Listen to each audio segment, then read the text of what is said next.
Hai, lo lagi dengerin Voice of Orang Kreatif.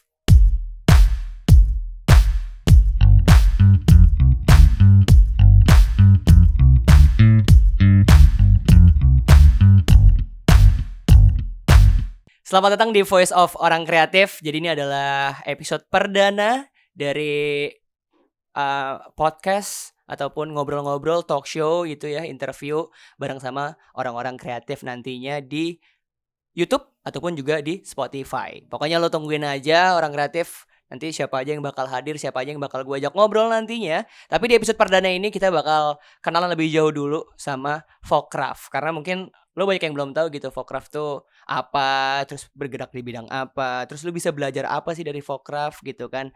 Karena kita sudah kehadiran CEO dari Fokraft. Welcome, Kavina. Wih. Happy-nya terlihat dibuat-buat ya. Yang happy dong Kak gitu loh ya. Kok maksa ya gua. Selamat datang Kavina, apa kabar Kavina? Baik, alhamdulillah. Alhamdulillah, halus banget suaranya. Orang Bandung ya Kak ya? Ya asli lahirnya di Bandung. Lahirnya di Bandung. Gedenya di? Gedenya di Bandung, tapi sekarang udah for good di Jakarta. Oke, berarti tetap sekarang keluarga di Bandung ya Kak? Keluarga udah move ke Jakarta semua. Semuanya di Jakarta. Kecuali Oke. keluarga besar sih, masih di Sebesar Bandung. apa sih Kak keluarganya? Besar banget. Oh, Iya. canda terus. Kavina ini adalah CEO dari Fokraft. Ya. Yoi. Fokraft sendiri tuh udah berapa lama sih Kak? Mungkin banyak yang belum tahu gitu. Kita dari tahun 2019 sih. Dari tahun 2019 sampai sekarang. sampai gitu. sekarang. Ya. Terus kalau misalnya orang-orang yang pengen tahu gitu Kak, sebenarnya Fokraft tuh platform apa sih? Oke, jadi Fokraft itu adalah platform edukasi ya online yang materinya tuh berfokus ke industri kreatif. Oke. Berarti sekarang total karena tadi belajar soal industri kreatif ada kelas-kelasnya dong berarti kan? Iya. Kelasnya ada. Sekarang tuh ada total ada berapa Kak? Kalau untuk kelasnya sendiri? Wah, aku nggak ngitung tuh banyak. Banyak banget ya? Banyak banget ya. Tapi kalau dari Kavina sendiri melihat sekarang industri kreatif tuh Kavina melihatnya seperti apa? Karena menarik banget gitu Kak. Karena kan sekarang banyak banget nih platform-platform digital yang belajar gitu ya. Mulai dari pelajaran yang sekolah, terus juga ada juga pelajaran-pelajaran soft skill lainnya. Tapi ini ada di industri kreatif justru. Ya. Ya kan? Ini justru menarik banget nih buat kita. Cari tahu kenapa Kavina tiba-tiba terpikir buat kayaknya bikin industri kreatif seru. Kita ngomongin soal background dulu. Kavina dulu karena gede di Bandung, kuliahnya di Bandung juga. Iya, kuliah di Bandung. Kreatif? Kuliahnya nggak kreatif Oke. sih. Ya. Kuliahnya apa Kak? Business Management ITB. Wih, keren. Buat alumni mahasiswanya alumninya ada di sini. Membuat platform yang sangat besar gitu. Amin ya kan. Yang akan sangat besar nantinya. Kenapa Kavina tiba-tiba berpikir apalagi dari SBM ITB berarti kan kita nyebutnya SBM ITB kan. Yang dipilih adalah membuat industri kreatif itu. Dari zaman kuliah memang udah passionnya di situ sih soalnya. Oh gitu Kak. Iya. Aku dari kuliah itu udah bikin acara bazar gitu, ngumpulin kayak industri kreatif kayak around 200 owner brand industri kreatif gitu. Wow. Terus berlanjut terus ya maksudnya kayak banyak ya kegiatannya after that sampai lulus gitu ya sampai sekarang dan mungkin kayak 80%-nya tuh itu emang di sektor industri kreatif. Jadi emang udah nyemplung lama gitu. Oh. Apakah dari kuliah aja atau dari sebelum kuliah juga emang udah nyemplung juga soal di industri kreatif ini? Sejak kuliah. Baru pas kuliah? Ya. Yang diawali dengan bikin bazar itu? Ya, bazar industri kreatif. Bazar industri kreatifnya bentuknya apa Kak? Apakah kayak exhibition aja, pameran atau job vacancy kayak gitu? Lebih ke jualan sih. Jadi kayak let's say kayak ngumpulin 200 owner brand kreatif tapi emang lokal brand Indonesia, terus mereka ngejual produknya di situ gitu. Ya mereka dapat exposure juga ya. Jadi kayak bisa mempromosikan produknya tapi bisa making sales juga gitu kan, jualan di situ. Oke, menarik. Itu pas tahun berapa Kak kalau boleh tahu? Wah, 2000. Kita kayaknya pertama kali tuh 2011 ya. Wow, belum lahir loh. Enggak deh, udah lahir. Cuman belum ngerti aja waktu itu soal. Maksudnya 2011 juga aku kan belum terlalu ya saat itu mungkin informasi soal industri kreatif belum begitu massive kayak sekarang gitu kan. Yeah, yeah. Kalau sekarang kan kita semua udah tahu informasi dari Instagram, Twitter segala macam. 2011 kan baru Twitter mungkin. Iya, dulu tuh kayak istilahnya masih niche market gitu. Iya, niche banget kan. Yang tahu-tahu aja yang gitu kan. Yang tahu-tahu aja gitu. Emang anak-anak industri kreatif aja gitu, orang-orang kreatif aja gitu ya. Dan justru Kak Vina waktu itu menginisiasi untuk ini biar semua orang tahu juga nih bahwa punya gituan. Dan jadi community ya, karena kan maksudnya kan owner-owner itu kan ya mereka bisnis masing-masing gitu ya, tapi somehow kayak nggak ngobrol satu sama lain kan. Dengan adanya event itu, selain mereka jualan, mereka juga jadi kenalan, terus bisa sharing ilmu satu sama lain kan gitu, terkait dengan bisnisnya mereka. Berarti pada saat itu komunitasnya karena masih dulu 2011 apa itu pandemi gitu kan, orang kan ketemuan kan. Iya, ketemuan ya. Nah, itu sekarang, jadi ngaktifin forum-forum industri kreatif sih, jadi kayak itu jadi salah satu cikal bakal. After that kayak banyak forum-forum kreatif gitu. Dulu forumnya berarti bentuknya hanya fisik aja atau ada di website juga? Atau di Facebook, di Kaskus? Hanya fisik aja, tapi jadinya mereka jadi sering kopdar gitu. Itu serunya Kak, kopdar kan. Sekarang gak bisa ya? Kopdar, kolaborasi gitu kan. Jadi kayak yang satu punya brand industri kreatifnya misalnya bergeraknya di sepatu gitu, yang satu di musik gitu ya. Betul. Terus somehow dikonekin terus bikin kolaborasi gitu. Jadi kayak banyak kolaborasi lah after event itu.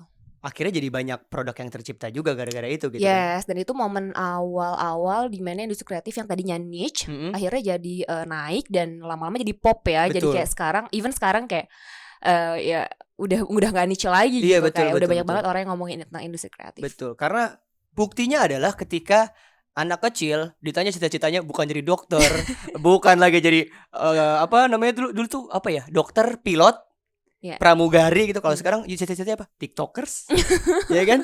YouTube content creator gitu yang jadi salah satu kelas di Fokraft juga, YouTube content creator kan. Nah, awal mula 2011 ngebikin platform itu. Terus sampai akhirnya jalan waktu lumayan panjang berarti kayak lumayan panjang sampai akhirnya terciptalah Fokraft. Pada saat itu terciptanya Fokraft, kenapa tiba-tiba berpikir Kak Vina bikin nih platform pendidikan gitu kan? Karena pada saat itu Kak Vina udah dapat banyak benefit banget. Pada saat itu kan bisa jadi bazar, bisa jadi segala macam. Yang sekarang tiba-tiba pivot nih jadi pendidikan nih. Itu awalnya gimana Kak? Ya karena ya banyak nyemplung di situ, jadi akhirnya banyak kenal gitu sama owner brand industri kreatif gitu ya, dan kayak mereka suka curhat karena jadi temenan gitu ya, jadi mereka suka curhat gitu kan ke aku gitu kan, kayak problems bisnis mereka tuh apa segala macam. Kalau ada yang bangkrut tutup tuh kenapa gitu kan.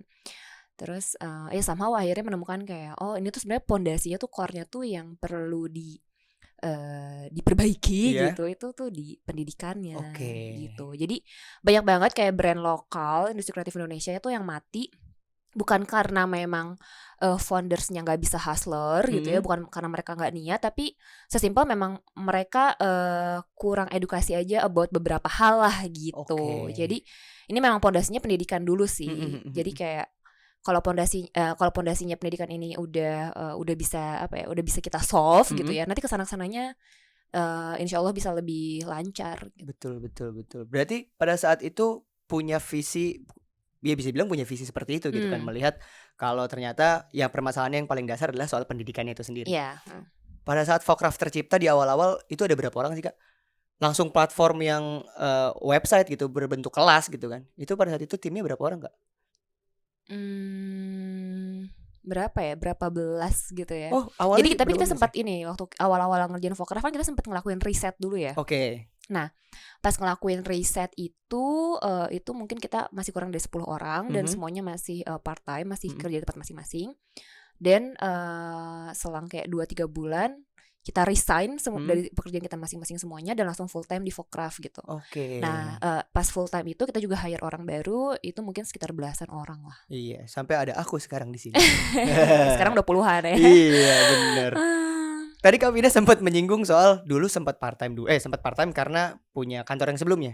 Itu Kak Vina dulu kantornya di bidang apa Kak? Apakah udah belajar soal pendidikan kayak gitu kan?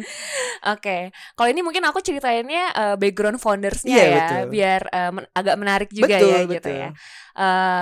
Jadi ada yang ada partner aku yang sebelumnya backgroundnya itu di startup, salah satu startup terkenal lah di Indonesia ya.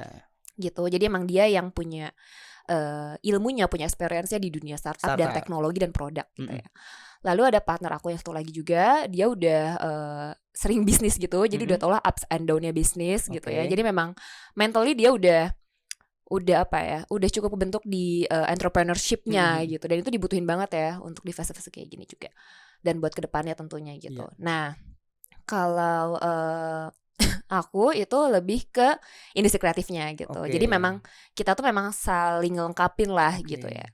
Tapi kalau ditanya bener-bener pekerjaan before Fokraf, ini menarik ya. Itu aku sempat ada di salah satu tim pemenangan presidensi gitu. Dan itu juga experience yang menarik. Betul. Karena di situ aku jadi apa ya, punya kesempatan untuk ngeriset about pendidikan ini secara luas. Iya betul. Gitu. Jadi memang udah ada kan concern pendidikan ini gitu kan. Tapi itu kan hanya apa ya? Hanya concern yang dari curhatan teman-teman yang owner brand lokal kreatif Indonesia ini gitu kan. Tapi aku belum nih conduct research yang bener-bener Indonesia gitu ya. Nah, ketika aku di posisi itu, aku punya kesempatan untuk kayak bisa doing research se-Indonesia karena aku punya resource-nya dan lain-lain ya. Dan aku jadi ngeresearch buat pendidikan di Indonesia juga gitu. Dan dari situ kelihatan nih, urgensinya memang ternyata bukan di industri kreatif doang. Tapi kayak di semua sektor tuh kayak bener-bener pendidikan tuh perlu diperbaiki dan ditingkatkan gitu. Jadi itu almost di semua sektor gitu. That's why SDM sumber daya manusia itu jadi salah satu poin penting ya yang sekarang lagi banyak diperbincangkan dan diusahakan sama orang-orang gitu ya dari berbagai latar belakang. Sampai dan sekarang juga salah satu visi presiden kita juga memang SDM unggul gitu kan. Jadi ini jadi penting lah peningkatan skill SDM ini gitu. Itu kan core dari pendidikan lalu jadi SDM itu. Betul. Gitu. Jadi memang ya mataku kebuka banget, jadi benar-benar kayak nih SDM penting, pendidikan penting gitu ya. Ya udah aku memutuskan untuk masuk ke sektor pendidikan. Tapi ketika kita masuk ke sektor pendidikan, mau start dari mana gitu kan sektornya. Maksudnya kayak pendidikan luas banget kan. Betul. Gitu. Ada pendidikan SD, SMP, SMA, ada pendidikan profesional gitu kan. Dan sektornya juga mau main di mana gitu kan, di teknologi kah, di kreatif atau misalnya di agribisnis, banyak banget kan sektor gitu. Nah, since memang passion aku di industri kreatif, that's why kita bikin Fokraf itu kayak secara pendidikan, tapi kita start dari industri kreatif. Yes, gitu. Tapi aku pernah baca gini sih Kak, di salah satu bacaan gitu. Dulu Kak Vina punya cita-cita buat bikin kampus gitu kan. Keren loh, cita-citanya sangat mulia. Makanya dari kecil dulu gitu ya. Siapa tahu bisa bikin Institut Vina gitu. IF namanya. Simpel banget ya, sampai disingkat-singkat dong jadi Institut Vina. Tapi since udah ada Fokraf ya, kalaupun itu terwujud ya mungkin kampusnya Institut Fokraf kali. Institut Fokraf ya, bukan jadi Institut Vina ya. Jadi IV.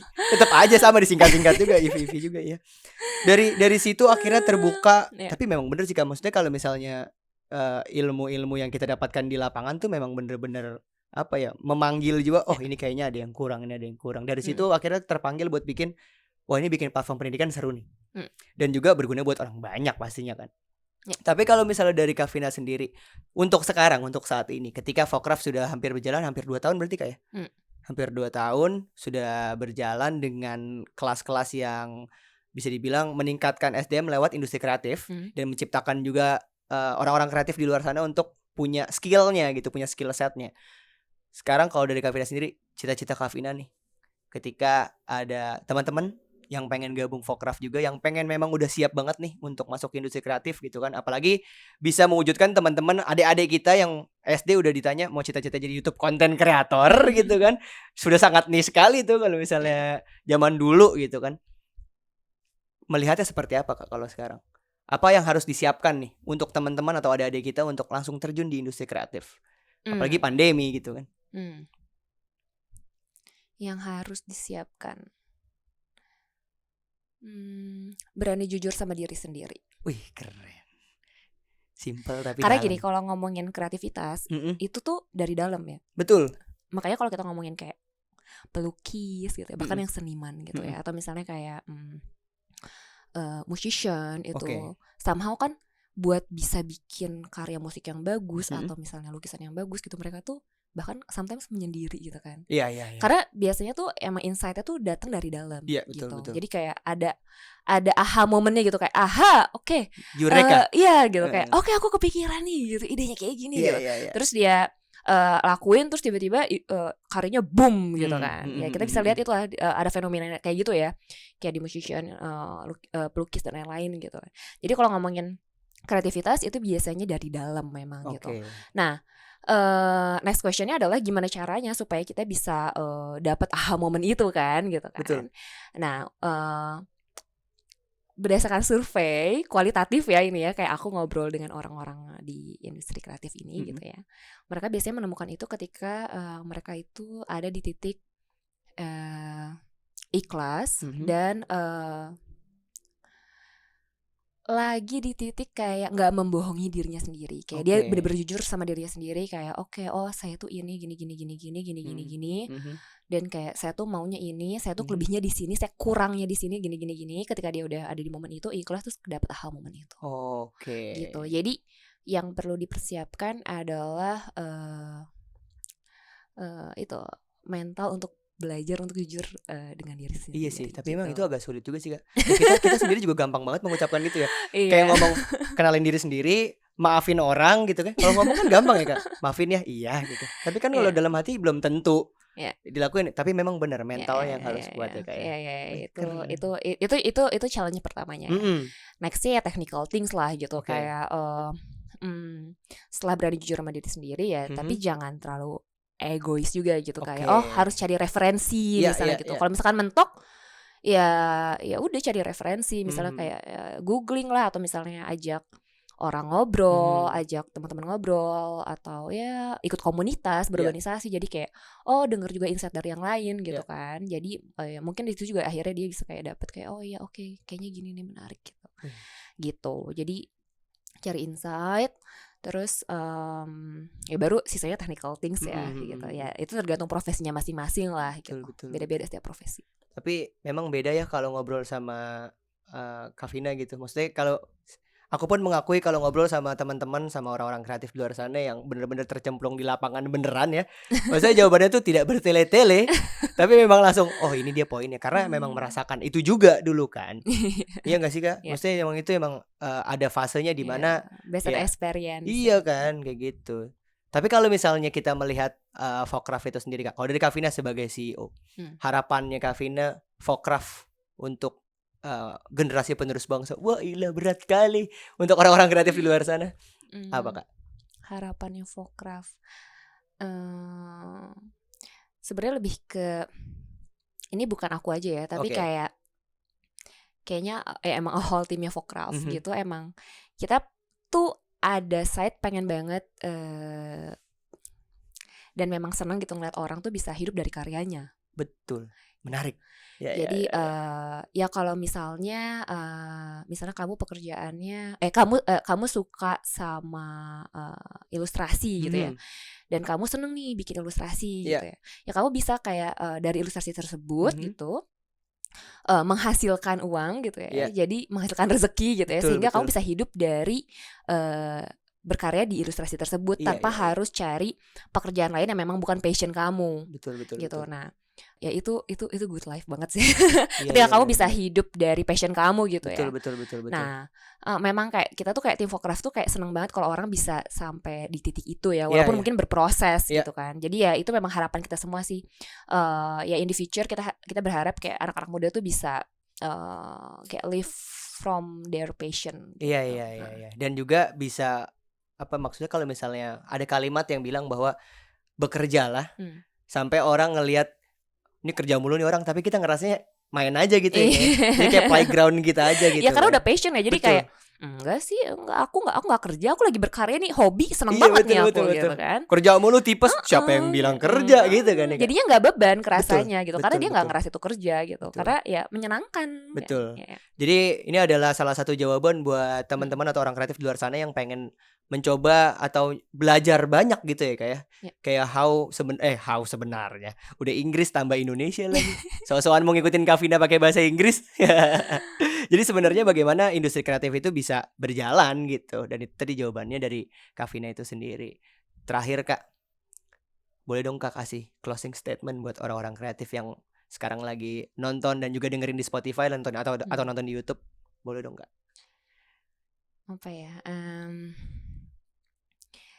Aku tuh salah satu supporter visi Indonesia 2045 ya. Terutama di bagian SDM unggul itu gitu. Jadi gimana caranya bener-bener SDM kita tuh kuat nih di tahun 2045 itu. Apalagi itu kan kayaknya udah kayak bener-bener perdagangan bebas ya gitu. Jadi kayak we have to be stronger than before gitu ya as a country gitu ya. Nah ya tentunya specifically di SDM-nya gitu. Tapi ya itu tuh harus kerja bareng, harus kolaborasi gitu. Nggak bisa cuma dengan aku doang, nggak bisa cuma dengan Fokraf doang. Betul. Itu literally kayak harus semua pihak gitu ya, semua stakeholders, even dari government atau private sector gitu, atau BUMN atau ya secara individual, semua freelancer, semuanya, institusi pendidikan gitu kan. Iya, betul. Kampus-kampus, sekolah-sekolah, SMK, politeknik, banyak banget, dan specifically ya kalian semua gitu. Kayak orang, ya maksudnya kayak ya perorangan bahkan gitu, per individual gitu kan. Jadi aku tahu itu harus kerja bareng-bareng, itu harus kolaborasi. Jadi ya let's make it happen aja with this collaboration gitu. Betul. Jadi kayak ya Fokraf juga memang open untuk kolaborasi juga kan, sesuai nama PT kita kan, PT Kolaborasi Edukasi Nusantara. Jadi ya kita siap berkolaborasi dan let's make it happen together. Oh keren, luar biasa. Kalimat penutup yang sangat luar biasa. Terima kasih Kak Vina ya sudah main-main di Voice of Orang Kreatif. Jadi terima kasih buat lo yang udah nonton di Voice of Orang Kreatif di episode ini. Tungguin episode-episode berikutnya. Jangan lupa like, comment, dan subscribe. Tapi juga komen di bawah, kasih tahu kita dong kita mau ngobrol sama siapa abis ini. Sepertinya akan menarik ya kan, dikasih tahu saran-sarannya. Tulis saya di bawah. Sampai jumpa di episode berikutnya. Dadah. Muah. Kenapa ada muahnya? Dadah. Wuhuu.